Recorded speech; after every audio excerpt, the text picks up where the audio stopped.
Possession crucial from this. How much longer will the referee allow? Dublin lead by a point, and there's the whistle. It's over. It's over. We earned it by winning the last 2 matches on the road, and that's not going to be taken away from us. But what I love in hurling, I love players that will never give in. He hits it. He hits it. It's over the bar. Oh, holy Moses! Today's RTÉ GAA podcast has shaved its head and is moving to Argentina. Hello everybody and welcome along. Today we are discussing the midfielders on the All-Star team of the Sunday game era. Potentially the most hated hurling team in recent times. The reaction has been quite phenomenal. I'll get to that in a minute, but first of all I'd like to welcome our guest today. I have Rory O'Neill as always, series producer of the Sunday game. Ken McGrath, former Waterford centre-back, midfielder, and all-round legend, and one man who has been left off this team, which is obviously a disgrace. And Brendan Cummins, who has made the team, which is also a disgrace. So we're all in disgrace. Disgrace handing it out in equal measure. It has indeed. How are we all doing? Very good, Mikey. Good. Right. This team has been likened to Brexit. There's a hashtag going, which I think I started. It's Justice for JJ. We have been accused of persecuting JJ Delaney and Ollie Canning on the strength of the fact they work for Sky, and we've kept them off the team. So one Twitter user say that this whole public voting thing, he doesn't believe it. He thinks this is all a ruse. It's just been picked by us for some reason.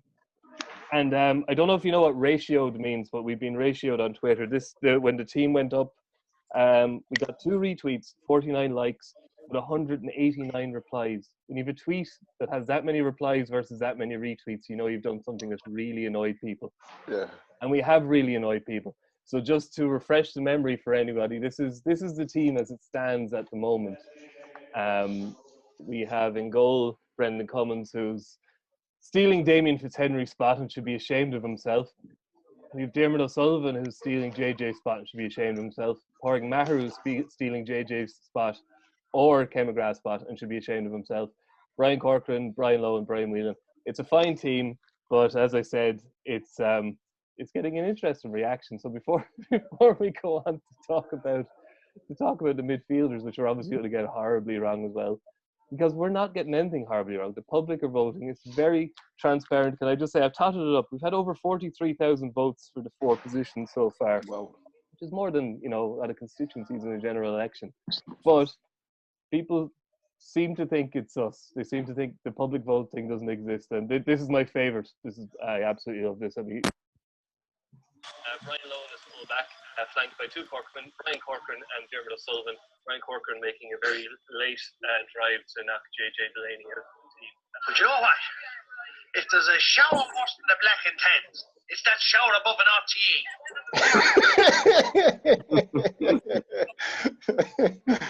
So can I just for the record, just reiterate that this team is voted for by the public. It's very much a public vote. And so before we get on to chat, I might as well give you the top 10 in the midfield votes, as voted for. Over 12,000 votes so far, and this is the top 10. I'm giving up on the Top of the Pops music. I've decided to play Darth Vader's music. I think it's more in keeping. The 10, we have Cian Lynch.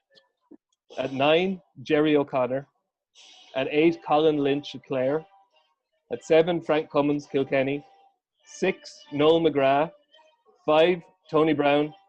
4, John Fenton. 3, David Burke. 2, Tommy Dunne. And at the top of the pile for the All-Star midfielders of the Sunday game era is Michael Fennelly. And I'll just say that the voting there at the top is very tight. There's only 150 votes between Mick Fennelly, Tommy Dunne and David Burke. So Ken, I'll go to you first. Who would you have as your top 2 midfielders of the 1979? Tommy Dunne, definitely. I think Tommy Dunne was class. Like Brendan would agree as well. Like his stick work, his movement, his striking. He was just a consummate midfielder, I thought. And there was a different way of playing back then. There was a lot of kind of long striking, and you had to be very patient midfield back then because you weren't getting a lot of the tap passes that you're getting now, or the small 10, 20-yard passes. To win your own ball, and I had the patience for midfield, to be honest with you. I was only an average enough midfielder. I wanted to be in the game more. But like I said, Tommy was brilliant, and you might get a chance every couple of minutes, and he had to use that ball intentionally and use it well. For me, he's definitely in. Look, Michael Fennelly is class in all fairness. I was probably coming towards the end of my career when Michael really took off 9 and 10 and them years, you know. But look, the physique of him, the size, the strength, his hurling. He lifted Kilkenny for 3 or 4 years. He was probably untouchable, you know. So now for me, I'd have hunted of Tommy Dunne in, and then you can pick either one of, as you said, the 10. Like Tony Brown was class, but for me, Tony is a better wing back. Right half back was his best position. Like probably myself, I was probably nominated midfield as well, but centre back definitely was my centre back. No, and I'd have no qualms with it at all and not being in that 10. Jeez, not a chance. But like John Fenton back in the 80s was unbelievable. Like you only watched some of the games back that's on TG Carr the last couple of months. He's actually brilliant midfield, you know. His striking, his way of controlling that ball, even the way he put the ball in before teams were even passing that ball in full forward, and he was doing it.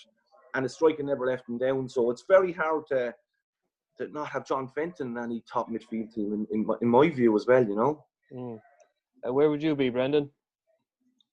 Yeah, I think I'd agree. I suppose having played with him, I suppose that the key to being a good midfielder is to make other players play well around you, and your delivery of the ball, and that's why I think Fennelly, Tommy Dunne, and Fenton are probably the 3 that really, really stand out in my book. I mean, Tommy, yes. Fennelly, yes. And I'd have a sneaking one for John Fenton. I mean, he got 5 All-Stars in a row playing at midfield. Over a 10-year period, he was dropped. I think it was in 83 or 82. He was dropped off of the Cork team. Bit of a comeback story. But not only that, if you think about the way those 3 people influenced their clubs. I mean, Middleton won All-Ireland clubs. I mean, Tommy Dunne's close enough with Toom. Obviously, Mick Fennelly has more Club All-Ireland medals than any of us will ever think about. So if we think of the driving force of midfield, not only at inter-county level, but the effect they have across our clubs as well. I mean, Fenton, our John Fenton, that iconic goal he got above in Thurles when he pulled on the ball. I don't know how in the name of God ended up in the net, but it was an unbelievable piece of skill. And I played against, obviously, Mick Fennelly. And all I can remember is the All-Ireland final in 2011 when, I suppose, we'd obviously beaten Kilkenny in 10 and they were hurting. This line ball comes across the pitch. And it was like the parting of the waves or Moses. Like, I mean, next thing I knew, Fennelly was straight down the middle with no one marking him, burst through and stuck it into the corner. I think that day he had 3 shots on goal for goals from a midfielder, which was amazing stuff. So it kind of showed the intent that he was showing his colleagues that I'm taking the fight to Tipperary. And even through, as I said, through the club and everything. So those 3, but it's very hard to fall on 2. I had actually John Fenton and Mick Fennelly down, but it's a really close one, I think, between John Fenton and Tommy Dunne as to who get the other slot. I think Mick Fennelly in my book is an absolute shoe-in for that position. Right, okay, that's interesting. So it's interesting you go for Fenton above Dunne. I'm imagining, Rory, you're going to have John Fenton in your top 2 anyway, are you? Funnily enough, no.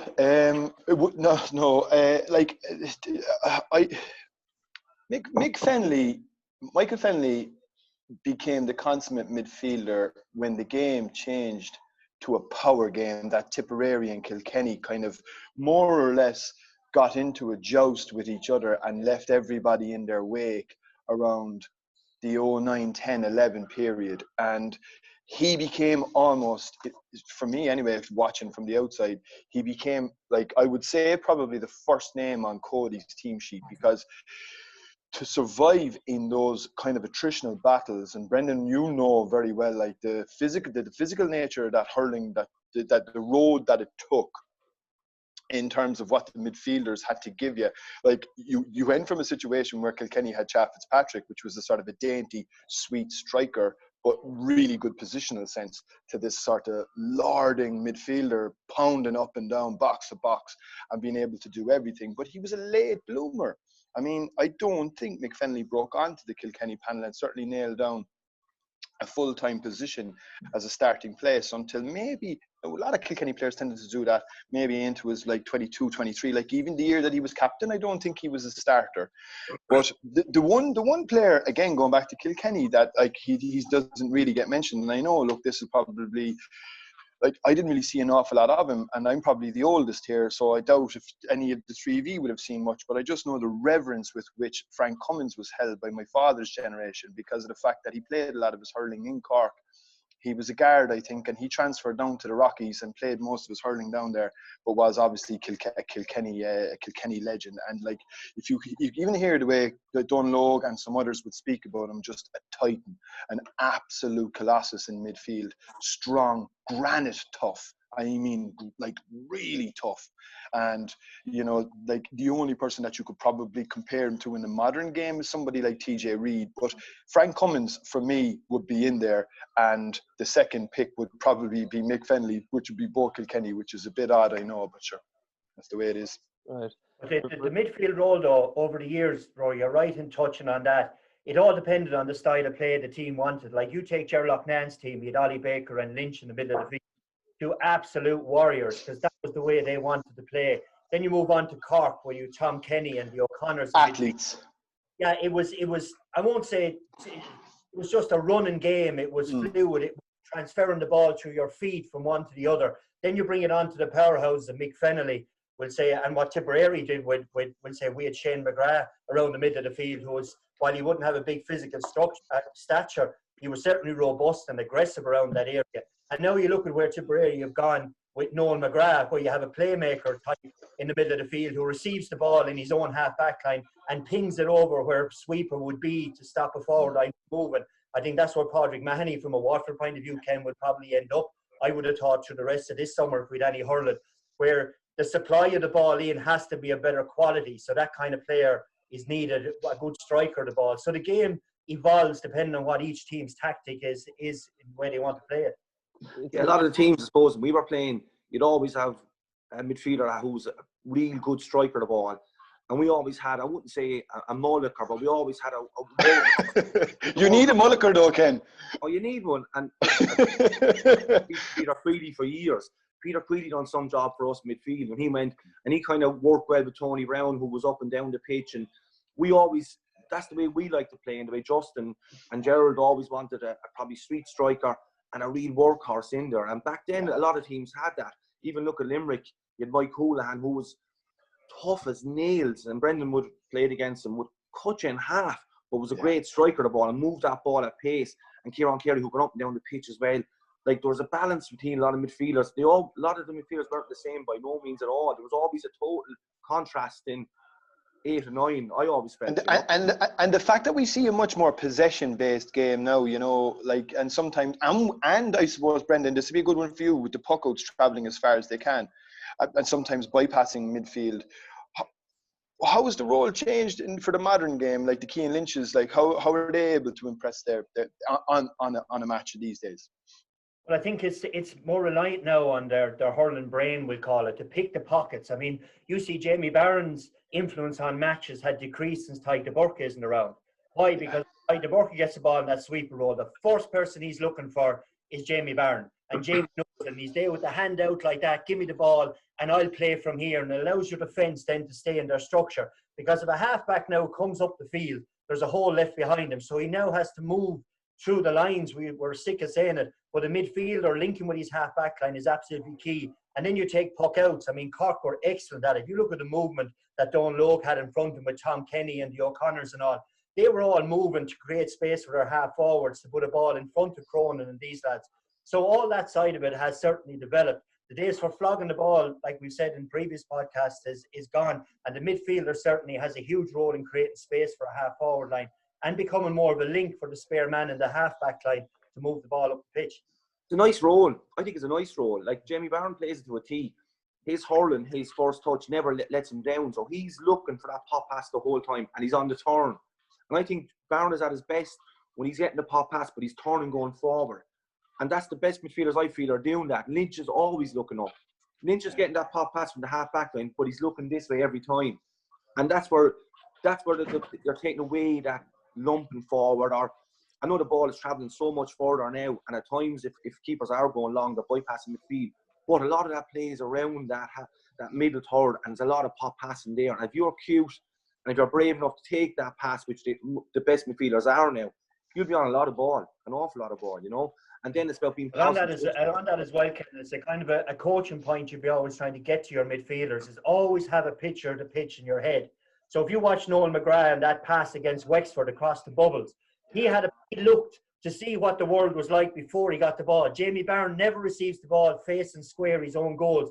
He always on the half turn, yeah, exactly. Yeah, on the half turn. So you're getting the ball this way to go. And that separates those little nuances in their play, which you can coach to a certain extent, but a lot of them are instinctive.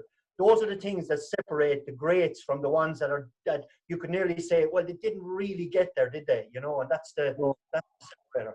But even the midfielders were probably like David Burke and Noel McGrath, the modern, brilliant players, absolutely brilliant players. Keane Lynch, you know. Like Noel McGrath can do stuff with the ball that you'd love to do. Garden, this in the middle of a championship match. Like he gave a pass against Leeds in the quarter-final last year. I was on that day. It was unbelievable. It was like a quarterback pass, you know. So like some of the hurling these lads are doing at that pace. And Noel McGrath is an interesting one because obviously Noel, like it was only last year. I wouldn't say Liam Sheedy necessarily reinvented him because he's such a sublimely gifted hurler. I suppose. Look, Noel probably could play anywhere from 8 to 15, but the fact that he released him out to midfield. Perfect. It was a key in winning the All-Ireland, Brendan, really, wasn't it? Yeah, it was.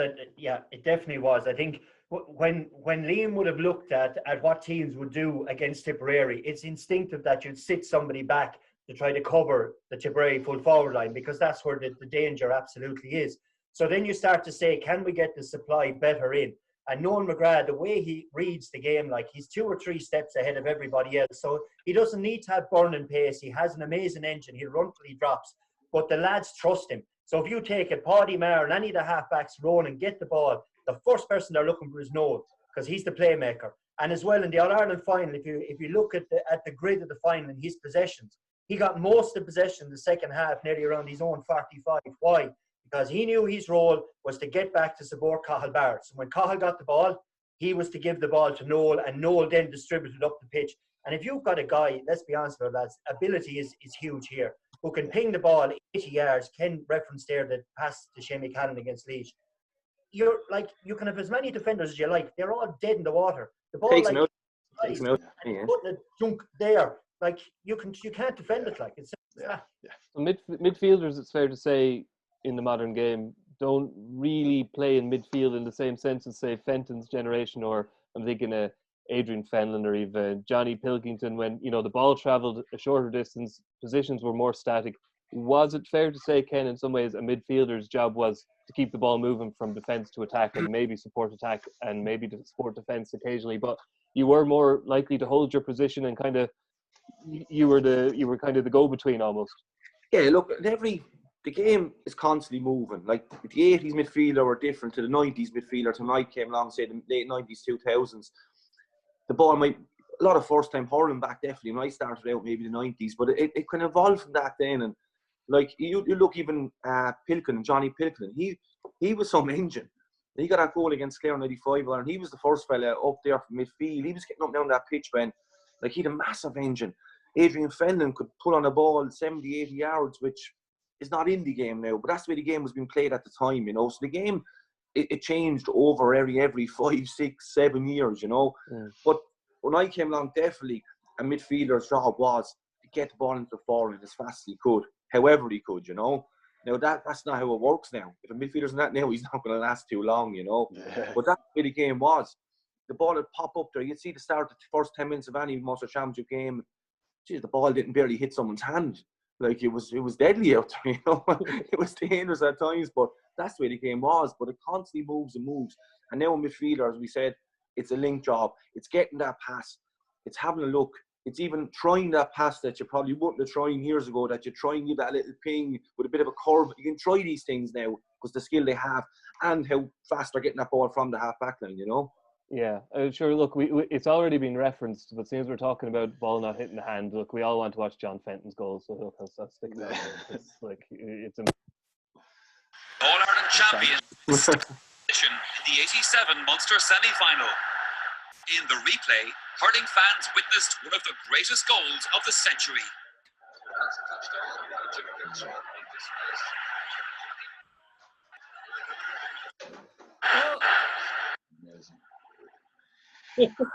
That's what Yeah. it is. Do you know what's very interesting about it? And again, it'd be very interesting to get the lads' views as well.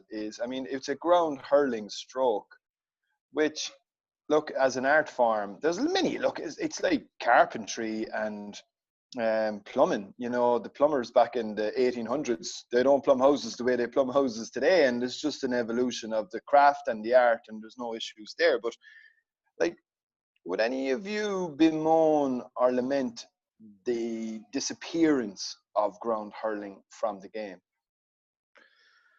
It's some skill. Yeah, it was something we've seen during the lockdown, really, and we're looking at the old matches. The amount of balls that were hitting the ground is was ridiculous. Just get it in a big roar, like. And even now in Croke Park, if someone pulls on the ball, everyone's kind of blinking and go, "What do you do there?" And I think now it is more of a possession-based game. And the problem is, like, when you have possession, there's 29 other fellas looking for it, right? So you're king. But if you pull on the ball, it is so random nowadays as to where it's going to go. Managers go mental if you just ground hurl and swinging a ball, and that's why it's so rare. But there is a beauty in it, and I would like to see a little bit more of it coming back into the game from a spectator's point of view. But if I'm a manager, I don't really want to see my midfielder lashing on it completely, not knowing where it's going. Like, he could be getting curly finger for that carry on, you know. No, exactly. I was just saying, I managed a club team, senior team a couple of years ago, and I love pulling on the ground when I was playing, or pulling in the air. And if a midfielder done, then you'd be saying, "What are you doing?" Overhead striking as well. Overhead striking. There's another one gone. Like, yeah. But you'd kill your player for doing that now. You're saying, you would. But that goal is incredible. That's an incredible goal. Like, players wouldn't even try that now, but they are a place for it still. Like, Callan got a brilliant goal against Wexford, pull on the ground, brilliant goal. You still have to work on certain aspects of it. Just because the game has moved on, which it fully has, every team, we all can't play the same way, you know? Like, there will be some team that will bring a way of playing, a different way of playing again. It won't be like back in the 80s, 70s, where everything that moves, you're pulling on it at in the stand. There's not if it moves, if it has a pulse, pull. I'm like that at the minute of the power wash. If the stand is still, is getting power hosed at home. If it don't move, it's pulling. But that's the way. But a team will come up with something. Now, it probably won't go back to that extent, but they will come up with something of trying to play a different way, if you know where I'm coming from. If you look at someone as imaginative as like Keane Lynch and what he does on a pitch, you'd imagine Keane Lynch, if a moment allowed where it was the sensible thing to do, and he has the skill, you could see someone like Keane Lynch pulling on a ball, because in that moment in time, it's the best thing to do, because he could do anything on the field at any given moment. That's going to be the next thing we're going to see from this Limerick group, who have really shown all the best skills of hurling, is that when the ball's on the ground, rather than pick it up, cut it over the bar on the run. That's probably where the ground hurling will maybe come into to get a score. But we're seeing it in line balls. Line balls have evolved. Cork tried it back in 2008-9 when we played. Like, the line ball was lethal against Cork because they could put it into somebody's hand. Kilkenny have been exceptionally good at it. Tipperary through Noel McGrath and Bubbles. Yeah. They've up the pitch. The far side of the pitch now, a line ball can go across to there. So really, in general play, there is no reason why a guy can't. But the stats man above in the stand, when you meet the manager later in the week and he says you pulled on the ball 4 times and you could have picked it up, that's not a conversation I want to have as an outfield player with the manager in the modern game now. Yeah. So, Brendan, tell us a little bit about Tommy Dunne. I was just having a scan through your autobiography there, and you likened him to Tom Brady at one point. Said in the 2001 against Galway, he put one puck out at about ankle height, and he said he had one touch, he picked it up, vision, he set up a score. So he was an artist, but you also said in training he was a bit of an antichrist, was he? Animal, absolute lunatic. I mean, the story behind that ball, would have had, I won't say constant rows, but I've had a number of heated debates with Tommy about how I was hitting out the ball, which in fair enough he was right for the majority of them looking back on it. But that day in the All-Ireland final at half-time, I was coming in and we came in, sat down to dress him. I need the ball more. Give me the ball, you know. And I said, right, I'll fucking give it to you if you want it. So with that anyway, I struck the ball with temper to him, down around his ankles, right? And he touched it into his hand, turned and swept up the pitch. And I went, oh my God. And he turned and went like that to me, as if to say, give me the ball. I don't care what way it comes. After I hit it, I thought he's killed. But the touch and the way he moved, and training he was just an absolute leader. I mean, if you didn't go to the cone in training, if you put that foot before the cone, God help you if he saw you. Oh my God, God help you. You go past the line, he'd roar it non-stop, go to the line, break the line. And he just led us in 2001. I mean, if you look at the first point he got over in the Cusick stand off his left, it's just absolutely sensational. And it calmed every single one of us. I think he was hurler of the year that year. He was just immense. And everything Tommy Dunne did for Tipperary hurling, from when I played him and Tony Forrest right up along the line, he carried the mantle as leader very comfortably, and he always delivered. And that was the key with Tommy. And even now when I coach teams or look at midfielders, I still try to think, what would Tommy Dunne say to this fella when I'm trying to give advice. Yeah, he seems to be a real thinker of the game as well. His column for the 42 was always very interesting. Like, he was very much trying to analyse the game, and obviously he's heavily involved coaching again now. Would that have come across when you were playing against him, Ken, that you were playing against a thinker of the game, or was it more you were just playing against a man who hated to lose? No, look, he was a class player. As I said, I'd have him in my midfield, definitely.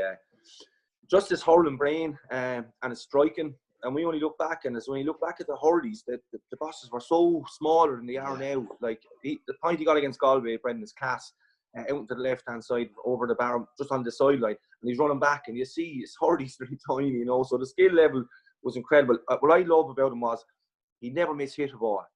Never mishit a ball. And a lot of his striking was with the full length of the hurley. Wasn't it, Brendan? It was a little flick of the, you know, like even a short in the grip. Yeah, he's a top-class player. And always showed up for Tip. A lot of them years, you're thinking, let's say, 97, 98, 99, Tipper were trying to get up to that level. And 2001 was the breakthrough for him. But he was their best player in a lot of the 90s as well, which at times weren't the best years for you, Brendan, in all fairness. But he was their best. He was brilliant midfielder, you know. He reminded me a bit like Tony Brown. Himself and Tony were that kind of shape, were that kind of mentality, and the physical shape they were in, looked after themselves so well. Tony would be in that bracket of Tommy Dunne, I'd feel, of, say, how we think about the game, his mentality on it, you know. Where I'd be slightly different, I just go out and play, you know. I train unreal hard, but I just go out and play. Where Tony would think a lot more, you know. But the one other thing I'd say about Tommy, modern midfielder, and Tommy brought it maybe to another level, is, and he's scoring. We played Cork in the Munster final in 2000, and they were giving us a fair hosing now. Tommy scored 2 goals that day, and the 2 were right into the top. Actually, yeah. And that kind of, I'm not going to be defeated, I'm not going to let this happen to me, kind of attitude is really, I suppose, what epitomised Tommy. Because you're right, Ken, he gave a lot of time not winning with Tipperary in teams you would have expected to, but he was the one carrying us, a bit like what Owen Kelly would have done in future years, I suppose. Yeah. And Ken, you probably, I mean, 2 people that we haven't really spoken about at all, and I'd be interested, because maybe it was towards the latter end of their career, would have crisscrossed maybe with the earlier stages of yours, but I'm sure you would have come up against the Clare terrible twins, Baker and Lynch. What were they like to play against? I did. I know I was probably centre forward then. Yeah, okay. Baker was tough as nails. Baker tough. Raw, like, you know, but we've done some work for that Clare team. Like, Loughnane had that team. They all had their roles. Like, Baker was so big and so strong and knew his hurling limitations, say, right? But how he played his role was unreal. Lynch was a top-class player. Lynch was top class. Lynch was tough as nails. Well, you had to be tough back. That's where he came up. Well, Lynch could hurl. Lynch was top class, you know. I had a right battle with him 2004 Munster semi-final with the club. And I wouldn't say with a few words, but we were kind of back in yeah. And I remember, I think I said something. I think you're on the way out. You're finished. And I remember he looking at me, and he had a brilliant couple of years afterwards. I remember taking myself afterwards up Mount Sign saying I shouldn't have said that to him, you know, because he was a player I would have looking up there. And I had great time for it, because he was strong, but he was able to hurl, and he was aggressive. And that's where the players were back then, you know. That was that Clare team, though. Like you say, a midfielder is shaped by the way their team plays. That Clare team wanted to, Brendan, they wanted to turn it into a dogfight, didn't they? So you needed 2 midfielders who were willing to do that and kind of just get involved in anything within their range, I guess. Yeah, they did, and they set the tone. I remember, like, there was a crash barrier when you go out onto the old Páirc Keeve, and you know you're in big trouble with Clare when Baker and Lynch fought it out over that. And then, like, you were saying to yourself, oh my God, and the whole place just go berserk. And I remember Baker came in full forward for a while. Like, it didn't really work, but the very fact he was hanging around the edge of the square, I got to see the actual size of him. I mean, you're talking about the older generation of midfielders. I just see Daithí Regan and Pilkington in the middle of the field for Clare or for Offaly against Clare in the All-Ireland final.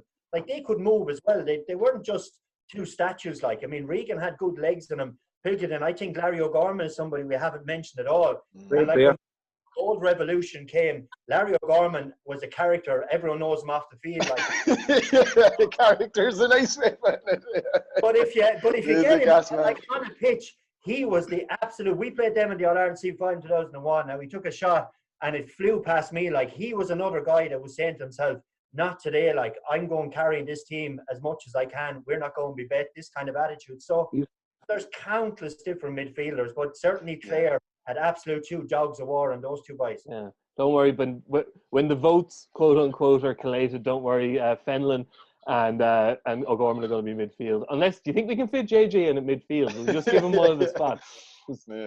Just on that though, Mikey, I was looking at. I mean, to be honest, I suppose it's probably no harm because look, it is the Sunday game All-Stars team. I think there's no issue with the team. There's probably one positional switch, and I'll be slaughtered for this. But I like the only change I genuinely would make is I'd probably take Dermot out, take Sully out, and I'd put JJ in. Other than that, I don't think anybody could have any major gripes, to be honest. Ken probably can. What's that? You probably can have a gripe with the team. No, look, Jason, look, I no gripe with that team at all. To me, I would have a gripe with JJ. I would. Oh yeah. We all agree. We all would agree. Look, there. another fella who was very, very close would be Ollie Cam. Yeah. Ollie was some player. I marked Ollie in an All-Star trip, but I thought I was only over for the beer, and Ollie hit me on the head the very first minute of the match. I said, Jesus, Ollie, we're only over for the crack over here in Phoenix, but he was so competitive. He was some player. Like, even Milan would say, I think Milan said that Ollie was the hardest player he would have marked, and he was top class as well. But Jeff, definitely JJ, 100% in, and Ollie very, very close to him.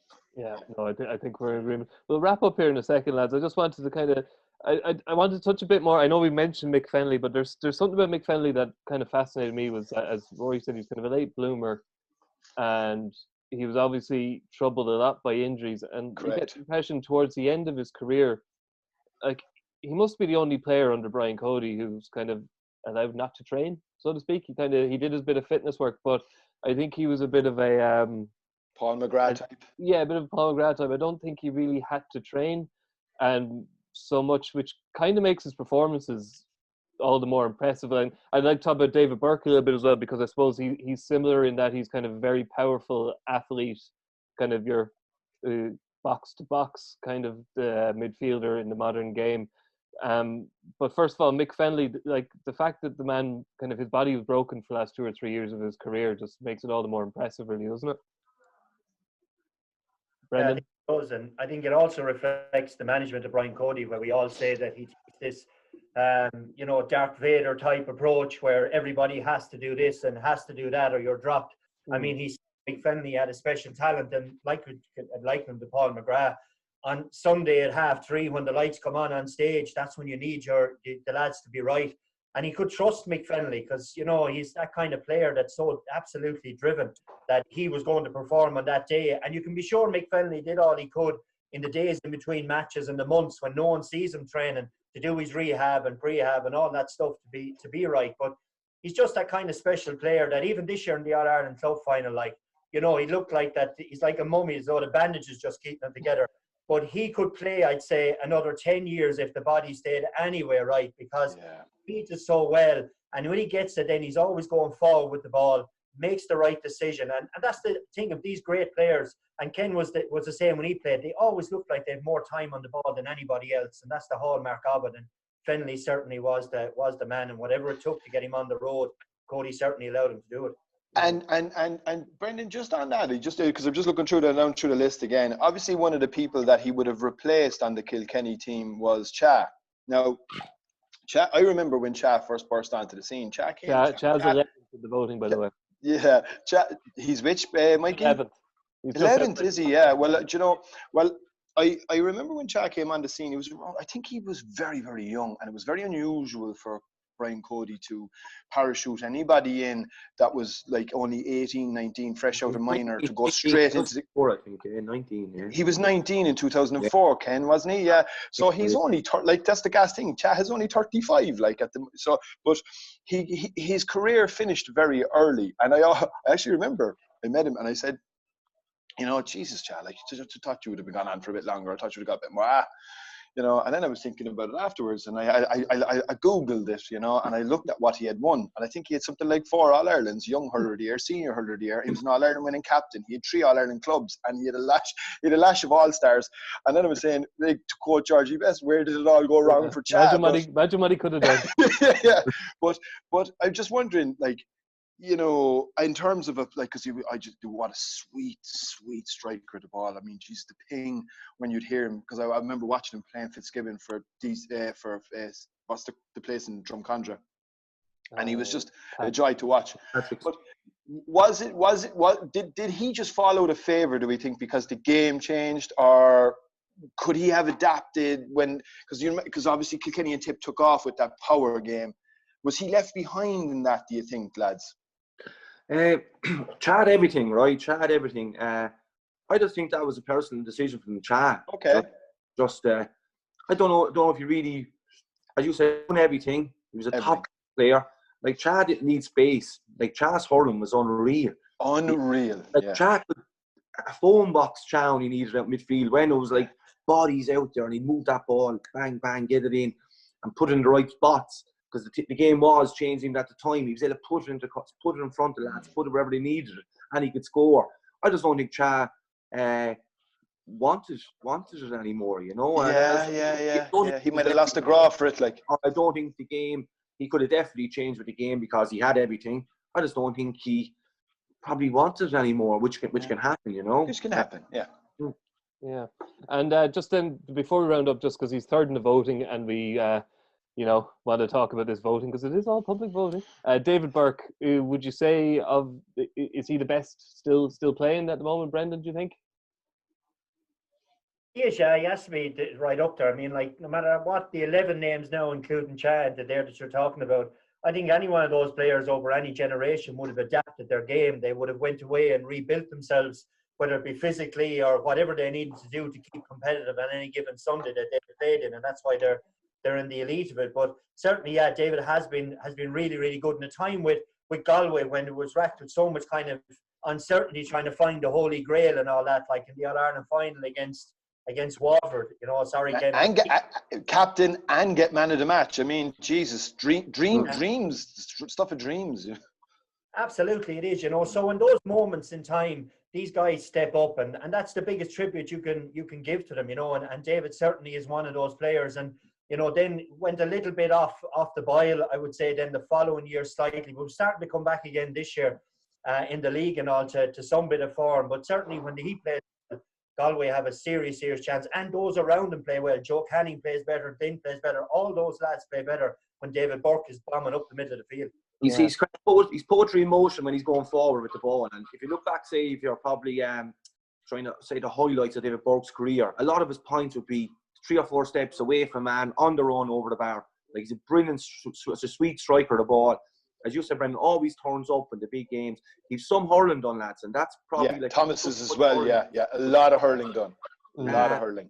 And as you said, to get to the Holy Grail, get man of the match, 4 or 5 points in play, captain. The captain, like, you know, like that. Like when you're not from, say, like Cork, Kilkenny, Tip.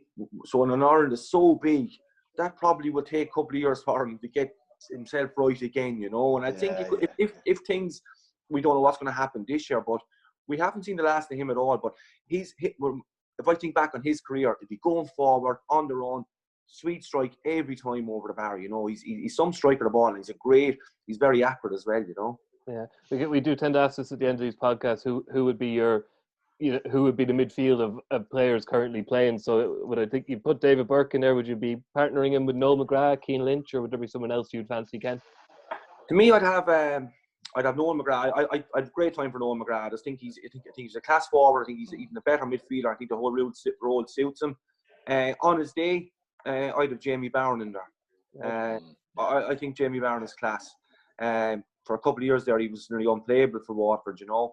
A dynamic up and down. When he's at his best, he's just on the turn, getting that ball going forward. And if I think there's a couple of years, definitely a good couple of years left in him. There's not much between some of the top midfielders. No, it's a tough question to ask. Possibly ask, but Barron and Noel McGrath would be some midfield, you know. It'd be classy midfield. How about you, Brendan?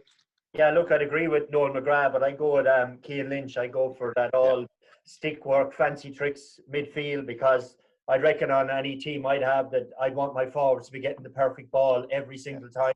And I reckon those two lads would find the space that the half-back line could give them the ball, and you could play through those two boys. But certainly, again, whether it's Jamie Barron would give you legs up the middle. He'd do all those things for you. But I just think Cian Lynch, the way he's been playing the last 2 or 3 years, has certainly been one of the reasons that we've seen a huge resurgence the way Limerick have played and the way they have brought the game forward.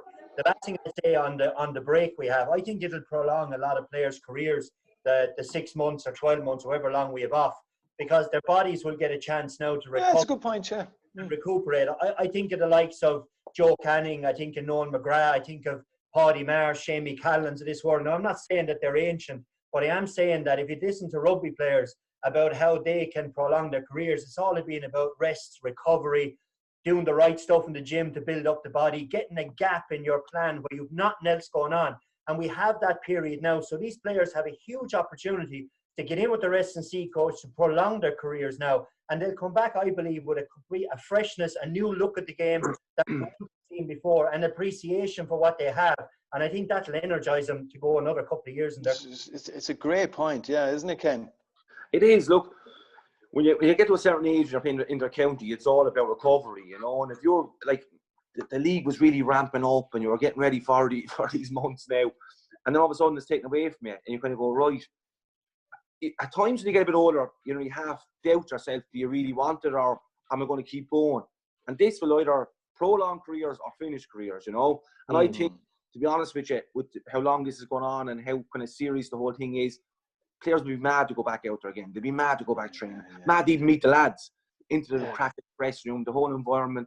And I'd say, look, we don't know what's going to happen this year, but 2021 is going to be some championship, you know.